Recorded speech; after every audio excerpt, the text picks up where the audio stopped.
How are we doing, fam? So this is an update video for the previous gold trade breakdown that I posted. I am currently still in the same gold trade that I posted. I just ended up adding a few more positions, but it's been I think a week and a couple of days right now, and I'm still holding the same positions that I posted in that video. If you want to see that video, I'm going to link it in the description. You can go watch it. But currently we are floating $20,000 in profit. So this was my initial entry. So when price broke above this level, I remember telling you in the previous video that if price ends up giving me an indication above this level, I will be adding more positions, right? So when price broke above here, I waited for a correction. I did not get in at this exact point, but I got in around here. So we are currently holding this gold trade all the way back up to the all-time highs. I ended up adding positions, and this is how my current position is looking like. So to explain why I added more positions, I trade ICC. If you watched my previous video about this same exact gold trade, this was my entry. And I entered here because price previously was selling off, so creating lower low, lower high, lower low, lower high, lower low, lower high. It created a lower low, right? Price was selling off. But when it got to this point, it created a lower low, it created a lower high, it made an equal low, and then it ended up breaking the previous lower high, right? So after it broke this lower high, we started reversing and then started building higher high, higher low, higher high, higher low. This was my first key level, right? So I marked it out, waited for an indication, a correction, and then I got into my trades around here. This is where I entered. These were my first entries, and that was Friday, 20th of February. Price ended up moving and breaking above this key zone that I had also marked out, right? This was my first take profit area, but when price aggressively closed above this area, I was like, this is a new indication. So we ended up breaking this lower high, which then gave us a new indication. I ended up deciding to hold my trade. And if price is truly trending, because we only trade in a trending market, right?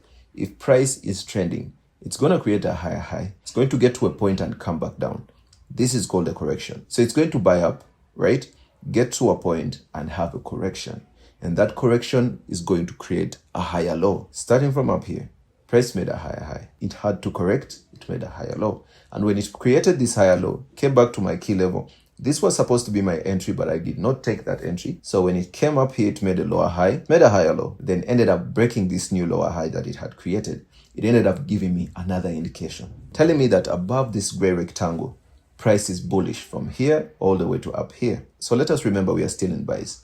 Over here, we created a new high, we created a new low. Came up here, it created a lower high, but then it ended up creating a higher low, which then it ended up breaking, giving us a new indication. So anything above this gray rectangle, we consider is bullish from here all the way to here, and then from here all the way to this point. So if anything above here is bullish, and this is our correction, what do we normally wait for? We wait for a correction. So price ended up breaking this zone.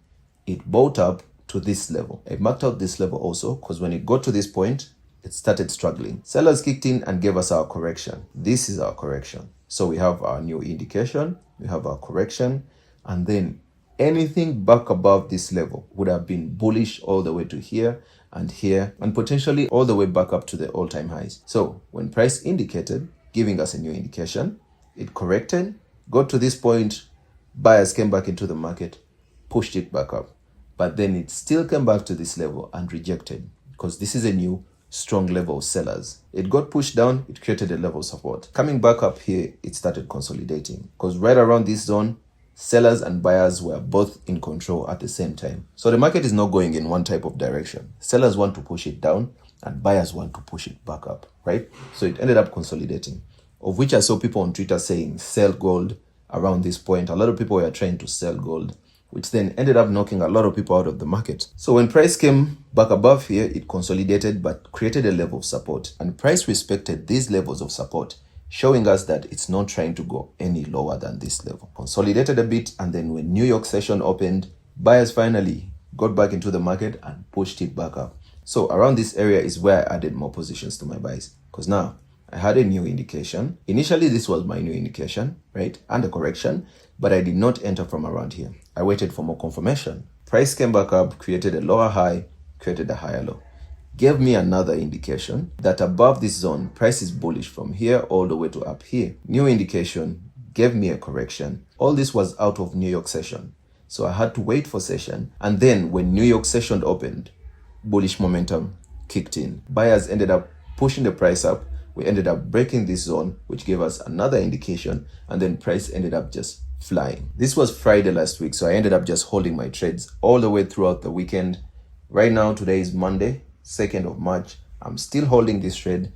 It doesn't really look like there is enough volume in the markets today, but I am still holding this trade, and my take profit is going to be all the way back up to the all-time highs. So for anybody trying to get a setup on gold right now, if you want to enter buys on gold, do not FOMO into this movement, right? Gold is currently bullish considering everything that's going on, but do not enter right here. If you want an ICC setup, we have a new indication right here. Market ended up breaking this new high. So it came up, created a higher high, higher low. It has broken this recent high, right? So if you want to enter buys right now, this is your indication. So you'll have to wait for something like this, an indication, a correction, then a continuation. And your entry will be after the correction. It might correct to here, it might correct to down here, or maybe all the way down here, but it will correct at some point.